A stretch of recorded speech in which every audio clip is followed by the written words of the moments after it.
Well, hello, friends, and welcome to the Imago Nutrition Podcast, where we answer your questions and give you practical nutrition strategies to help you and your family flourish. I am here with my esteemed colleague and business partner, Danielle Glesney. How are things in your neck of the woods? Great. I can tell fall is around the corner. It's nice and like 80s or less out there. So Right? love it. Yep. And I'm of the mindset that I love all four seasons. Have lived up in the Midwest, and so I can appreciate like extreme even winters. But I've long been of the mindset that number one, you need each season to truly appreciate the next, right? Yes. And then I've also realized that I really love the transition of seasons more than any one season. I like going from summer to fall. I like going from fall to winter, from winter to spring, from spring to summer. I actually like that transition period. So it's a little wonky down here in Tennessee because sometimes our summer can last until like Christmas. It's kind of weird. We've been down here like 5 Christmases, and I think like 3 of the 5 Christmases have been like 70 degrees. Oh my So gosh. it's this fascinating dance with like, when do I get the transition of seasons, or when do we get the transition of seasons? But I'm with you. It's kind of like it's starting to feel that way. It's the heaviest of the heat down here kind of subsided a little bit recently, but I know that, as we joke, it's just the first of like 3 different fake falls. So, so long way to go, but yeah, should be pretty fun. So, well, hey, with that, if you are listening, thanks for listening, by the way. And if you are looking for ways to eat healthy without spending a ton of money, this is going to be a great episode. We're going to equip you with some, I think, mindset and some tips and some tricks to approach this topic. Because that's something that's kind of, I think we've all wondered that, at different stages, whether, that's before having kids, in college, right out of college, and you just start a working professional, or once you get married or you have kids. The money food balance, I think, is in play a lot of times for a lot of people. And so excited to kind of dig into this a little bit with you, Danielle. And I know you've got lots of experience here, and as a mother of 2, and you've just got a plethora of knowledge. So I'm looking to learn some things. And so if you are listening and you do have a question, whether it's related to this topic or another topic, feel free to shoot that to us. We'd love to hear from you. We do love to crowdsource these questions, or to hear those questions come from real people. And so if you've got a question you'd like us to answer about nutrition, fitness, healthy lifestyle, head over to our website, Imago Nutrition. That's IMAGO nutrition.com/podcast.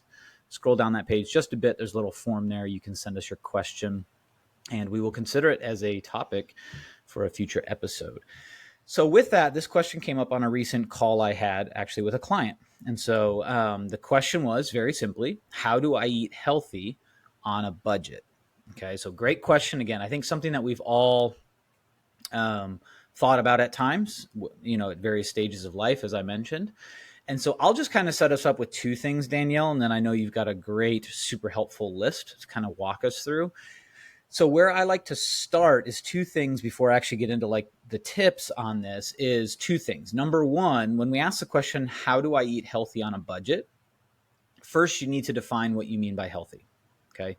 Because sometimes what people mean is, how do I, eat out less, or how do I eat more of something? Sometimes people have this notion that, well, eating healthy means I'm buying all organic food, grass to table meat, like all this sort of, impetus on like what is healthy for organic sense, for food selection sense. So you have to define what healthy is. And I think you're going to find there's a lot more freedom there. You don't have to buy all organic all the time by any means. Okay. And so number one, I would just say, think about defining healthy, because that's just a big term. Okay. Huge term. In general, what we point to is what we call the 4 pillars of nutrition. So when we think about, quote, healthy, though we don't really say that, we don't usually call it just healthy food. We call it nutrient dense foods. When we think about, preferring more and more of nutrient dense foods, what does that look like? It generally means that we're pointing and preferring more of 4 pillars. We call them the 4 pillars here. Number 1, lean meat, seafood, and dairy. Number 2, fruits and veggies, all of them. Okay, and that includes beans and legumes, lentils, etc. Number 3 is whole grains. Number 4 is nuts and seeds. Okay, So if you are looking for perhaps a definition, like, well, Mark, I came to you and Danielle, how do you define healthy for me? I think in general, we would say that you're consuming maybe 90+% of your nutrients from lean meat, seafood, and dairy, fruits and veggies, whole grains, nuts, and seeds. Doesn't mean there isn't room for more fun foods, right? Doesn't mean you can't have that piece of cheesecake every so often. I certainly do. But what it does mean is that you prefer more and more of those nutrient dense, whole, minimally processed foods for a litany of reasons. Okay. So, number one, I would just say define healthy. And once we kind of sort through that and kind of maybe release you from the burden of feeling like you have to buy everything healthy and always get the most expensive brands and go to the most expensive grocery shops, et cetera. And then number two, I would say, is actually assess your current budget. Now, here's the challenge I give to a lot of people. If you can show me every dollar, where every dollar was spent last month, you've achieved a good budgeting process. So a lot of times you talk with people like, oh, I've got a great budget. Show me last month's budget and exactly where you spent every single dollar. Okay. So my wife and I use an app for that. But what I would say in this process is, one, take a look at your budget as a whole and then start to look at where you're spending on grocery. And this is key, where you're spending on eating out. Okay. Because what we do see, I've seen various statistics, but in general, I think I've seen that Americans spend between, on average, $300 to $400 eating out every month. Okay. Oh my Which gosh. means some of you spend less, but some of you also spend more. Okay. So I've got a family of 5. If we go to a restaurant, like a sit down restaurant, chances are we're not really, and I love to tip graciously. Chances are we're not leaving for less than $100. Yeah, Okay, it with adds 5 up of us. fast. Yep, it adds up very quick. And I'm in Middle Tennessee. I'm not in like New York or anything like that, right? So all that's to say, the average American spends, I think, $300 to $400 eating out. Okay, and again, some of you is less. You're like, oh no, I only spend $50. It's in my budget. Awesome, but some of you might be spending $500 or $600 a month eating out at restaurants. And if you have a detailed budget, you can start to actually see how those numbers fall. And in accordance with your goals, you can begin to shift some of that eating out budget into your grocery budget, which can sometimes open up the margin of your ability to quote unquote eat healthy on a budget. Okay. So those are just the first 2 things as a backdrop. I'm going to finally be quiet and let Danielle do a little bit more work with us on this. So all that's to say, define healthy. What do you mean by that? Right. And maybe strip back some of the preconceived notions about that. And then 2, I would say actually assess your current budget down to the dollar. Spend a month or 2, if you're not already, tracking every single dollar. In fact, the app that we use is called Every Dollar. We use the free version of the Every Dollar app, and it adjusts all throughout the month. Don't get me wrong. We plan for a budget a month ahead, and then we adjust it along the way. And it's just a very sobering look at where is your money actually going. So I'm not going to say you can't do other things. You got to start shutting down subscriptions or whatnot. But just talking about food, take a look at the grocery to eating out ratio in your monthly budget, and that might help. So with that, as I said, I'm going to finally be quiet. Danielle, I know you've got some super helpful tips for us. So help us think through this concept of eating healthy on a budget. Yeah, I love that backdrop of looking at healthy and budget first. That's really important to do. So I think when you said healthy, looking at the 4 pillars, those nutrient dense foods are also considered heart healthy. So the first tip I have is just to limit red meat. And this is not just for heart health. Actually, I think Mark just posted an article about decreasing cancer risk as well. Yep. So there's many benefits to decreasing red meat because that is a more expensive protein. That is where you're going to get some cost savings along with, getting in that heart healthy space.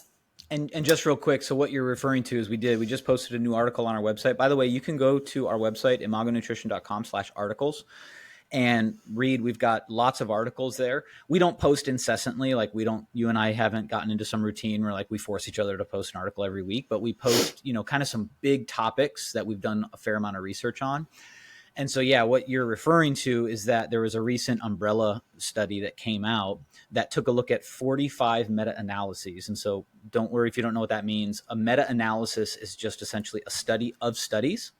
So what they did is they took 45 studies and took a look at associations with a reduced risk of cancer, specifically colorectal cancer.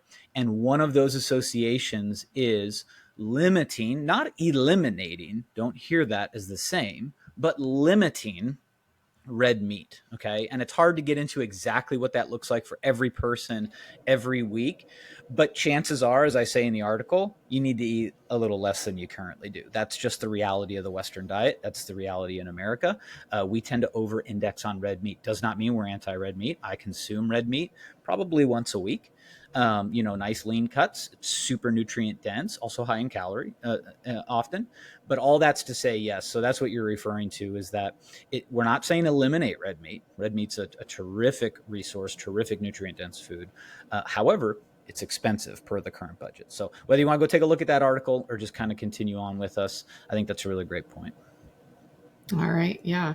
And so this next tip could be of its own or kind of part. If you're decreasing something, I always like to mention what you could be increasing. So having meatless meals. So we still want to incorporate those foods that help us feel full. So those would be the protein and fiber foods. And meatless meals would mean you're incorporating, maybe some low-fat dairy, beans and lentils, quinoa, nuts, or nut butters. So you can still feel full without meat at the table. And so I think that's really a mindset change. And then also working on increasing the fiber at the same time. Both of those things are going to be very heart healthy and still help you feel satisfied. It's just sometimes a mental block or shift that when we don't have meat on the plate, we can still feel satisfied. So that would be the next tip. It's a good one. Love that. So tip number 3 would be to enjoy frozen fruits and veggies. Okay, so frozen are typically cheaper than fresh. And when, your favorites are not in season, that's also a good reason to do this. But the frozen have as much fiber, which is really important to help us feel full, and as much vitamins and minerals as the fresh, sometimes even more, because they're frozen at the peak of ripeness.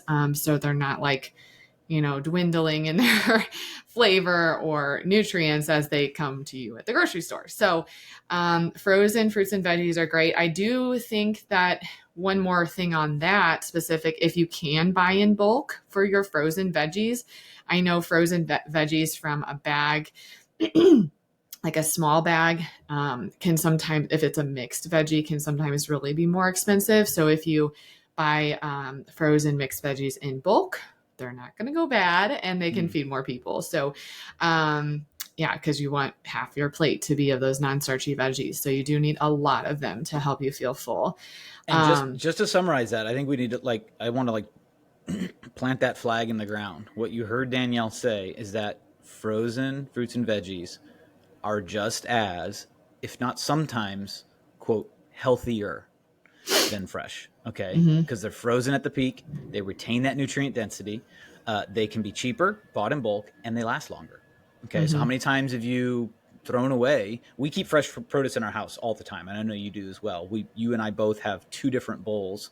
I have one on my island and one on the counter. I know you have 2, one behind the sink, I think, and then one on the island, the kind of the peninsula in your kitchen. So we always have fresh fruit, not at all against fresh fruit. However, and we have kids that just gobble it up. We can't keep bananas around the house. They're just crazy. However, I think we've all been there where you've maybe gotten a few days into that grocery store run and grapes are getting soggy and bananas have gone bad perhaps. And you end up throwing a little bit away, maybe not a ton, but some of that. So all that's to say that's mitigated in that frozen sense. So, but again, to nail the head of that nail, or to hammer the head of that nail, I don't know what I'm talking about. Make the point. You're much better at being concise than I am. Yes, remember that frozen is okay. It's a terrific option. Yeah. I think some pushback with that tip is just that they don't like frozen or frozen fruits or veggies as much. And it just takes practice in the kitchen. You can still use spices and herbs. Obviously, like steam bag, that's kind of how you do that. You wouldn't really have success in maintaining texture using the frozen any different cooking method. That's kind of the benefit of fresh. But again, they can still taste great. You just have to work at that a little bit. And to And remember like, that it can be a yeah, hybrid, right? Like I said, like you can have yes, both, right? Have absolutely. frozen in the freezer, have fresh on the counter, and vice versa. You've got your veggie tray in the fridge, but you've also got a bag, in the freezer. And so depending on what you're doing with it, you Hmm. can go to the fresh, you can go to the frozen. Right, exactly. All right. And then the next one you kind of already mentioned would be decreasing dining out. Mm. So cooking more at home definitely saves about 200 calories per meal. I don't know the cost per meal. It depends on what area of the country you live in and what restaurants you're choosing, but you are saving money for sure when you eat from home. So I did in digging up some numbers. Now some of these are just it's tough because when you and I are in the evidence based space, we're over here reading like meta analyses and random controlled trials and all that sort of stuff. So the data's legit. When you get into some of these cultural data points, you're like trying to find a survey company that did stuff. So I'm not like hanging my hat that these numbers are the best. However, I did see a recent stat that the average meal outside the house, and that includes fast food, of course, is like $14. The average meal made at home is like 4.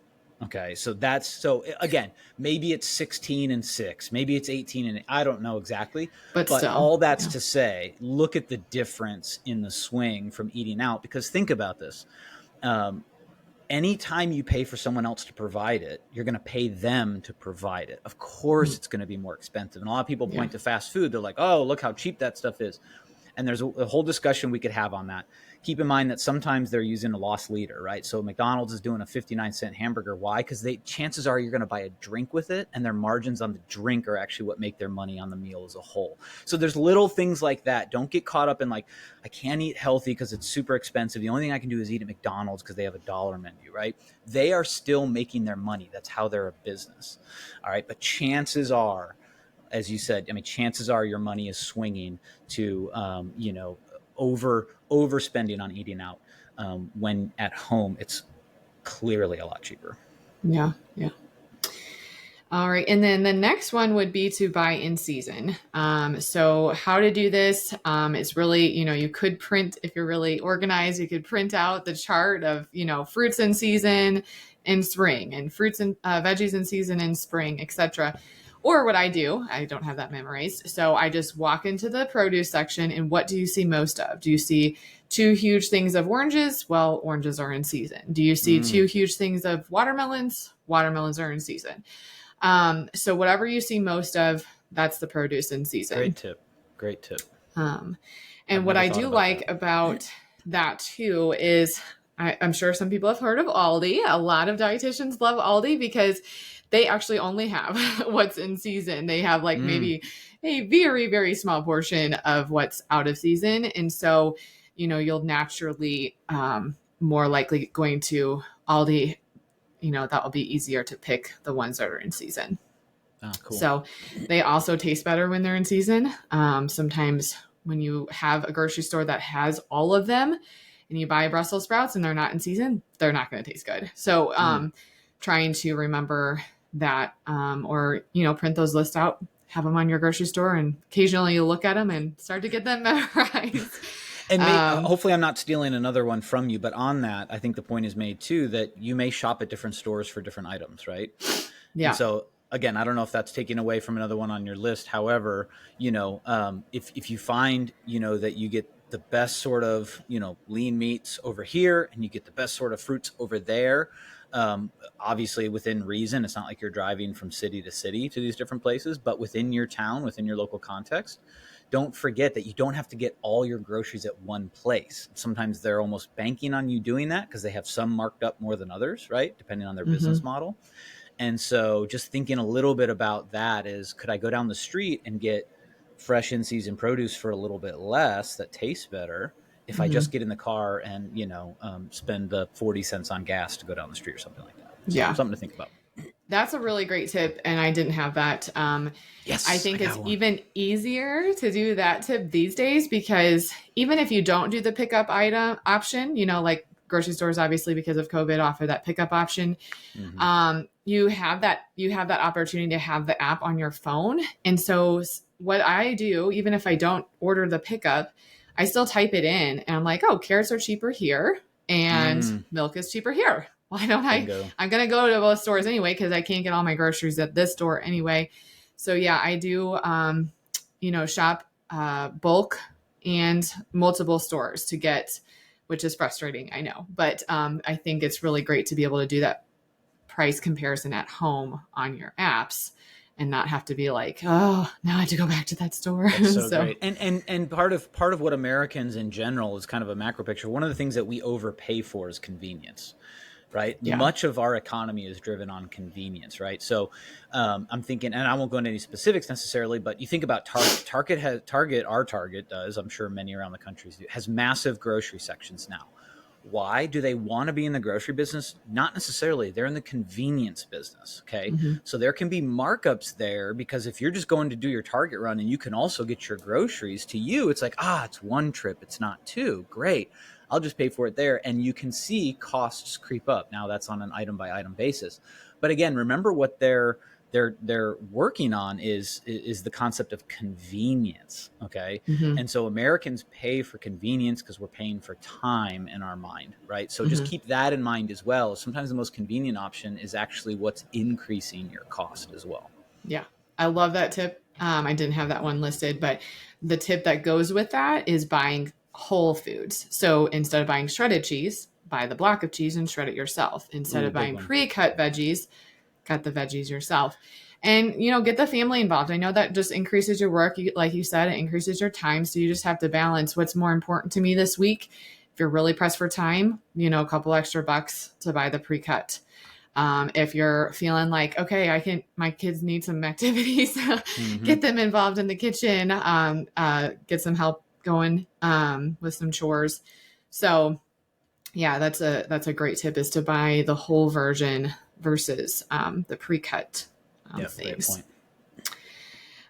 The next one is to make sure you're not hungry going to the store.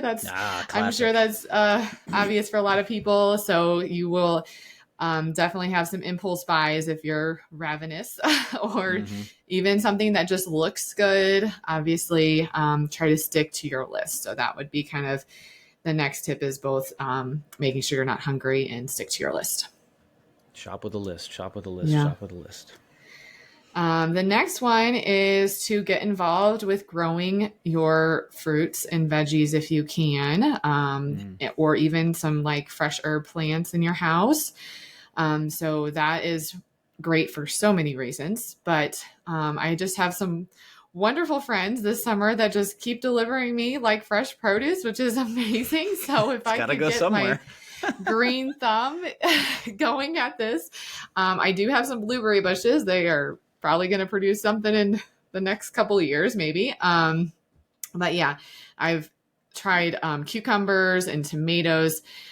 So I am not really great at the garden. It does take work. You do need to read up on what you're doing, so you're not wasting money with not being informed. But it's also really great because it's a great opportunity for kids to learn. And when kids are involved in seeing where their food is coming from, they are actually, research shows that they're more likely to have a well-rounded diet long-term, not just short-term. So you can also look for a community garden. Maybe you don't want to dig up your backyard. There's really great community gardens that have these beautiful plots, and you just go there, plant, come back and water if it hasn't been rainy.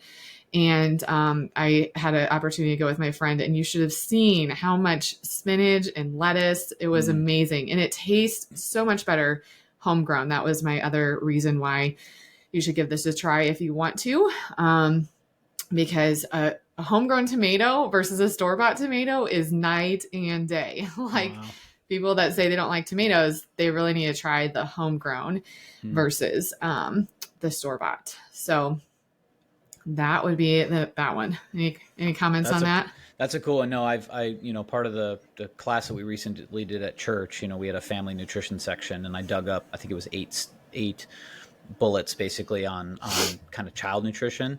And that was one of them too, which I think has implications for adults, is that when you're involved with the growing of your food, you have an increased curiosity, you have an increased satisfaction with those foods. And so it's particularly important, I think, for kids to get involved in that process. My mom had a pretty big green thumb. I wouldn't say we helped a lot in the garden, but she had a huge garden out back when we lived in Illinois. And watching her work and getting out there and watching the fruit grow, and then going out there and grabbing some raspberries off the branches and stuff like that. I think it did probably more than I think, or more than I realize, for my affinity for kind of the beauty of that food. So it sounds like a really crunchy tip, but I think it's really profound, both for adults and for children. Yeah. It's so fun to see their faces when they're like, "Oh, I think I see that blueberry coming. Here it comes. Here it comes." So fun. So fun. Okay. The next one is use coupons, or a lot of grocery stores have reward programs. Or I recently discovered an app that really just kind of pays you back money when you shop and buy gas. So, I mean, like, we have to do that anyway. So why not take the 2 seconds? It's like literally 3 clicks on your phone while you're in the store and get some of that money back. But yeah, coupons, grocery store Don't reward be afraid programs. to use coupons. I mean, I know there's that whole stereotype, right? It's like there's the whole shtick about the lady in front of you whips out the checkbook and then a pocket full of coupons, and it's just going to take it. Well, then just go to the self-checkout line if that bugs you. But be the person. And it's so easy. Like you said, it's app-based now. It's phone-based. They have QR codes that can scan your entire order in one swipe. It's not like per item anymore, printed out, cut from the newspaper. It can be. It doesn't have to be, right? So don't fall into that, oh, it's just a stereotype thing, and I'm better in life than using coupons. No, you're not. No, I'm not. No, we're not. Okay. If you're on a budget, they're so we're great. all exactly. Why not? And grocery stores are, so I'm a marketer by trade. They are some of the most OG marketers on the planet. They've been studying foot traffic patterns, rearrangement, eye level versus knee level versus kids eye level, adult eye level, where in the aisles, where on the outside. I mean, these are OGs. They love to give you discounts to retain your business. So take advantage of it. Yeah. That's awesome. And the next one is some generic brands. Okay. So I think you alluded to that earlier. When you look at the nutrition label on the back, generic versus name brand, there is no difference most of the time. The same. Virtually the same.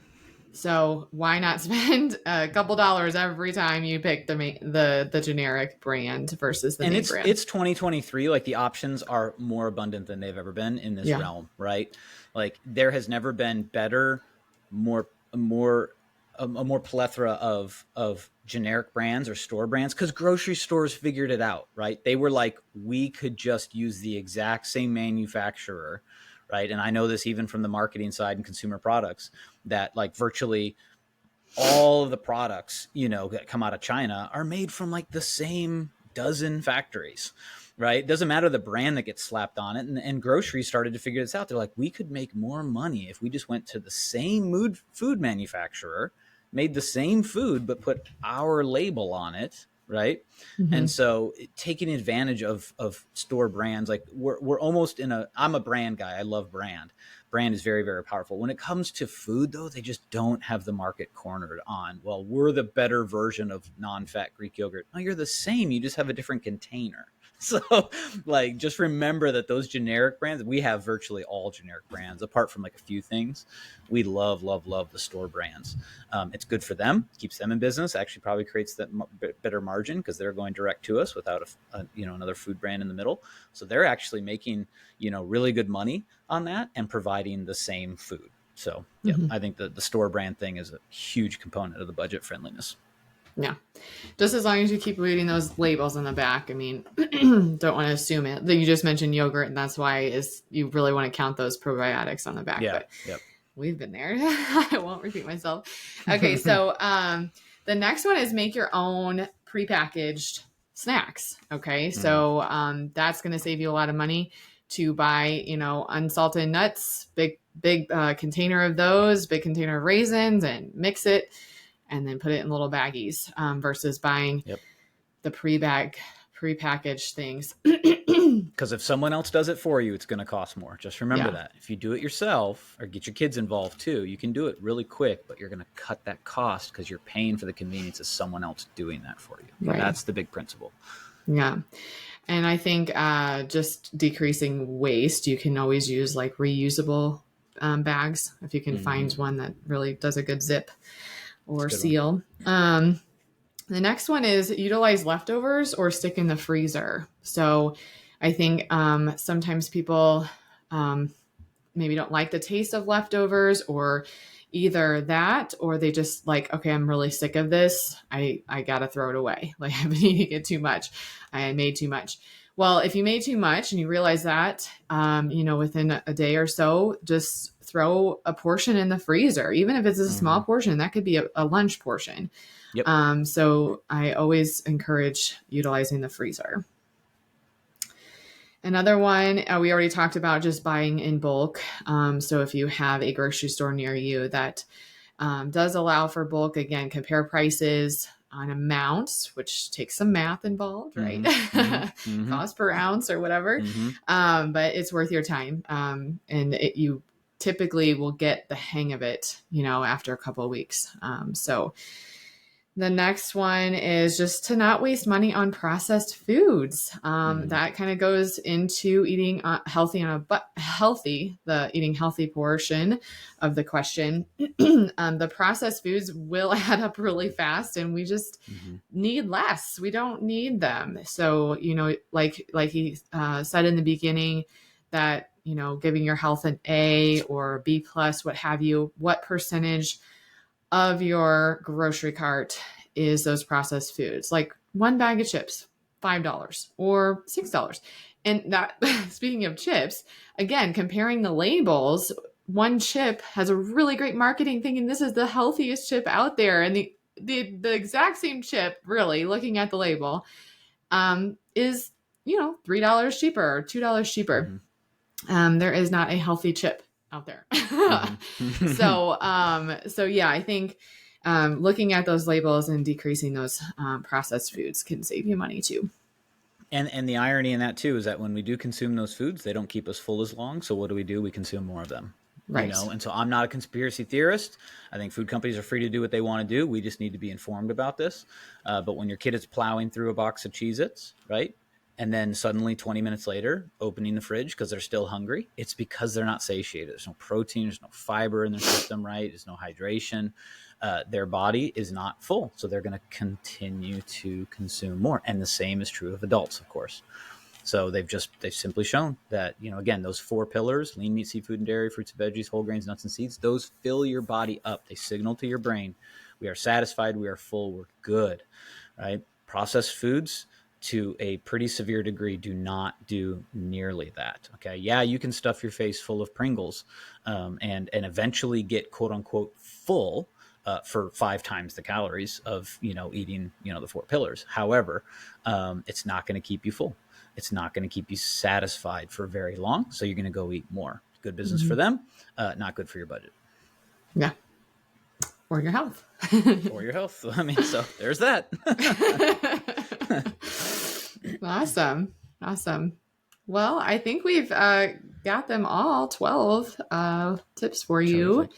Awesome. Yeah. I think we should turn this one into an article. I think we should put this one on the website. I'm just going to say that out loud on the air because that'll force me to do it. So I think this is a really big topic. Again, something that we've encountered our entire time, working with nutrition is the budget question. It's like, oh, I'd love to eat healthy, but I just don't have the budget. Because again, there's this preconceived notion that means all organic. You got to go to Whole Foods. You got to buy the $47, whatever. And so hopefully these tips have just kind of illuminated, the ways that you can begin really getting the most out of that grocery budget. So take a look at your grocery budget, start to implement these. Doesn't mean you have to do them all tomorrow, on your next grocery run, but start with 1 or 2 or 2 or 3 or 3 or 4. Just start building these in and get into a new repertoire of how you are obtaining, some of these best, foods for you, for your family, and doing so in a way that doesn't, break the bank. So Yeah, we do have that grocery list too on our website. true. Great question. Oh, great point. I love when I forget to point people to the free things and you remember. So yes. So what Danielle's referring to is we have what we call a starter grocery list.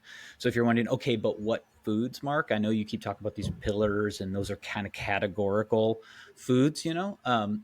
But head over to Imago Nutrition, IMAGO nutrition.com/free. Okay. So there is what we call a starter grocery list. It is not the only food you can buy. It's not a diet. It's not only eat these foods or you're being bad. However, it's the specifics of what you're looking at, and it drills into those four pillars.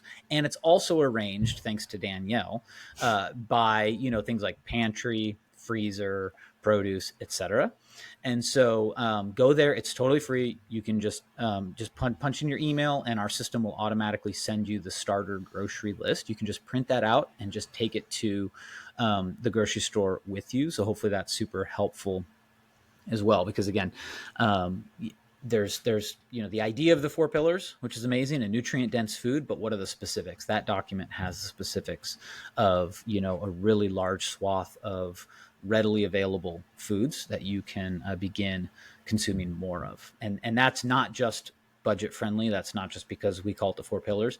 That's what we see in the totality of research. Those are some of the most nutrient dense foods, and that's going to bode well for your long-term health outcomes as well.